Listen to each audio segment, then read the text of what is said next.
Hi everyone, thank you for watching. Welcome to my channel. My name is Taylor and today I'm going to be talking about vaccines. So the reason that I thought about doing a video on this topic was because a few reasons. One is there's been a lot of skepticism about them for a long time now, and two was I was one of those skeptical people before.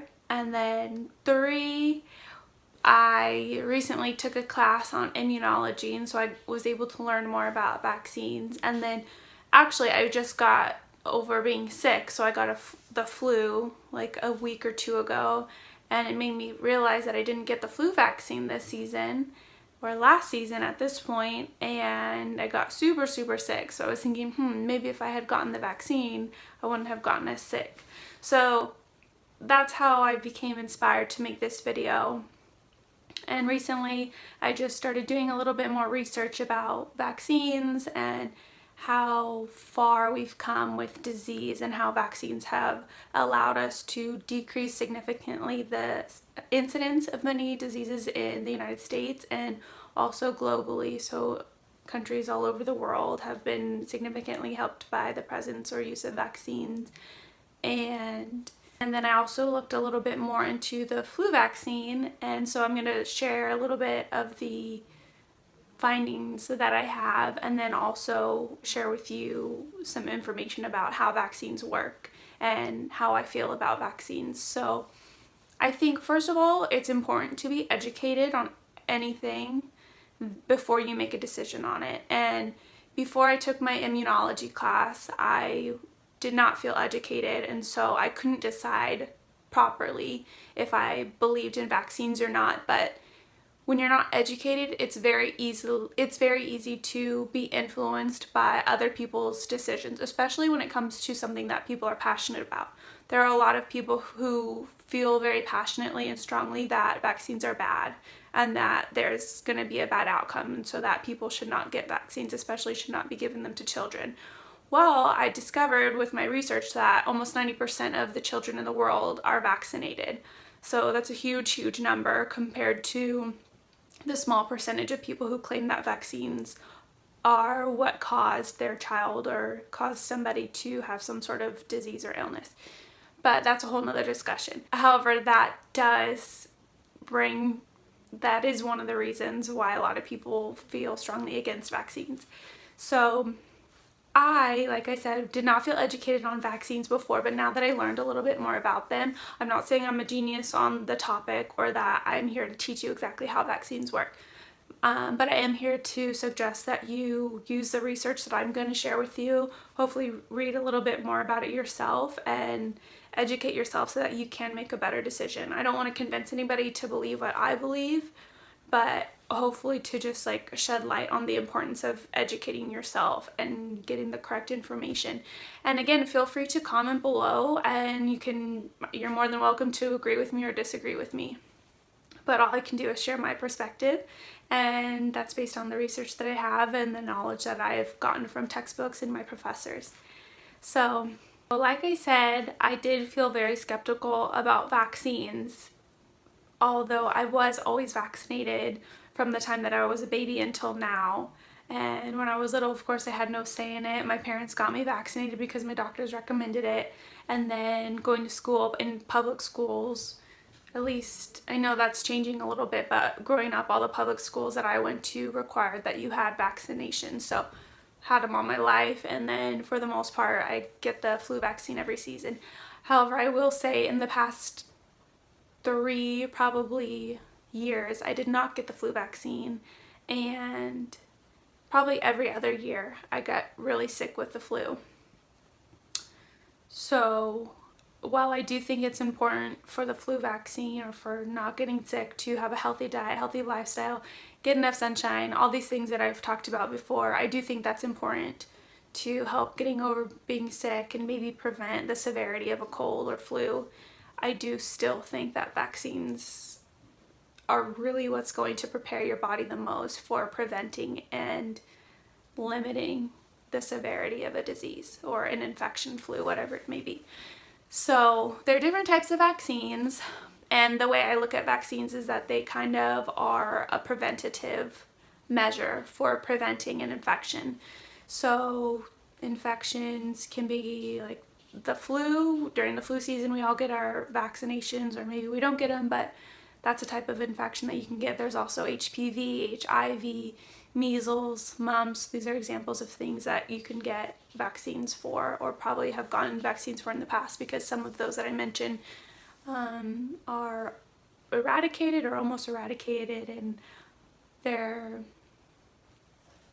the incidence of some of those diseases are almost zero at this point thanks to vaccines. But I keep getting off topic. So the way that vaccines work is they expose your body to a form of the virus that the disease is caused by. So the vaccine itself is not the virus. What it is one of three things. It's either a dead version of the virus, so it looks just like the virus, but there's nothing it has to cause infection or disease. Another type of vaccine is the live virus, but that has been weakened or attenuated. So vaccines have certain virulence factors that allow them to cause disease, and in the vaccines where they are attenuated, it looks like the virus because your body needs to see that specific virus in order to make antibodies against it and to respond to it. But in the case of the vaccine, it doesn't actually cause any disease. And then the last case is that you can be exposed to antigens that look like the ones that are on the virus, except for it's just antigen. So there's really nothing that is going to hurt you or harm you other than your body being able to make antibodies in response to exposure to those antigens. Now, when it comes to your body's response to getting a vaccine, there's a couple of different things that happen. So usually vaccines come in the form of an injection, and in that case, you get an injection in your arm usually, and because you get a puncture, your body has an inflammatory response to that area, so you can have redness, some pain and swelling, and that's usually something that goes away like within a day or two. And then in addition to that, you have your body's immune response, and that is because the vaccine is something that your body recognizes as being foreign. So your immune system responds with white blood cells to go there and basically attack all those foreign things and respond so that you can fight it off and remove it from your body. But because they are antigenic, your body's white blood cells can go there and make antibodies, and that's what your immune response's memory is. Those antibodies are being made this first time around during your first exposure, or to the very mild exposure by the vaccine, so that if you're ever again exposed to that same virus, then your body can very quickly respond and make more antibodies, and therefore prevent you from getting as sick, or just prevent you from getting that infection or disease at all. Okay, so now I want to share with you a chart that I found, and I'll put it on the screen here. And you can see a list of diseases, all of the number of annual cases that there were for that disease before a vaccine existed for that specific disease.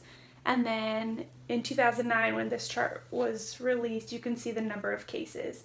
And for almost all of these diseases, for all of the diseases listed, there's 98% or more decrease in the incidence of infection. So that's a huge, huge impact on these diseases, some of which can cause like severe infections, even mortality in people all around the world. So to me, that I wanted to show this chart because it was just so profound to me to see the significant decrease in those numbers of infections. And I'll link below where I found that so you can read more information that website provided. So those are some infectious diseases, but now I want to look at the flu vaccine, because the flu vaccine is the one that we are faced with. Should we or should we not get it every year? And This chart here shows the effectiveness of the flu vaccine each year from 2004 until this year, 2018. So you can see that early on the flu vaccine was not as effective, and in more recent years the effectiveness has improved a lot. So the best year it looks like was 2010, 2011, 60% effectiveness. And then this year, it was past few years, it's been closer to 40%.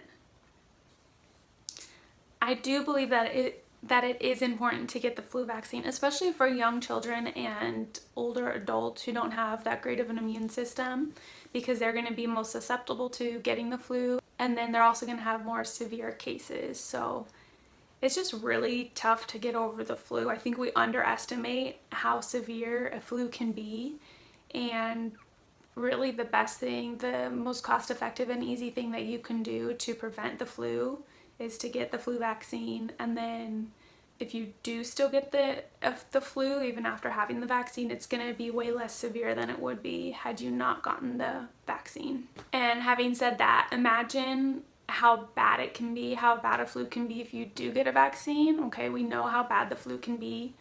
And now imagine getting that sickness without having the help of a vaccine. And again, that vaccine is basically like your first exposure to that infection, but because it's a weakened exposure, your body is able to fight it off while still making antibodies against it, preparing you in case you are exposed to that flu, that same virus again later on. One question that I always had about the flu vaccine is, why is it always changing in effectiveness? And what does that mean when they talk about the effectiveness of the flu vaccine? Well, basically the flu virus has these little proteins on its surface that are antigenic to our immune system, and viruses can adapt. So they're very, I don't want to say smart, but basically they're smart and they want to survive. So they change their coat or their appearance in order to basically trick us. So in doing so, they'll change these antigens so that our body is never fully prepared for them. So even with one flu vaccine, scientists will go and make a flu vaccine, but by the time they make it and produce it, that same virus that they were anticipating has already again changed what it looks like.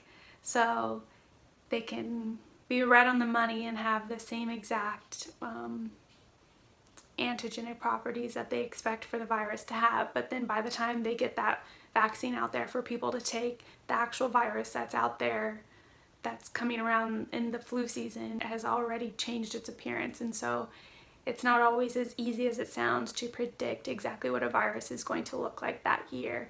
But that's basically what it is a prediction. So yeah, it's difficult to pinpoint, but science is getting better and better. And as you can see in the chart, the numbers are improving as far as the effectiveness goes for the flu vaccine. Well, that was just a quick overview of the vaccine. I wanted to hit a few topics, and I shared in the links below like all the information that I used and where I got the charts that I shared with you from. So feel free to check those out and do some more research for yourself. If you have any comments or you agree with me or disagree with me, let me know below. I'd love to hear from you. Thank you so much for watching.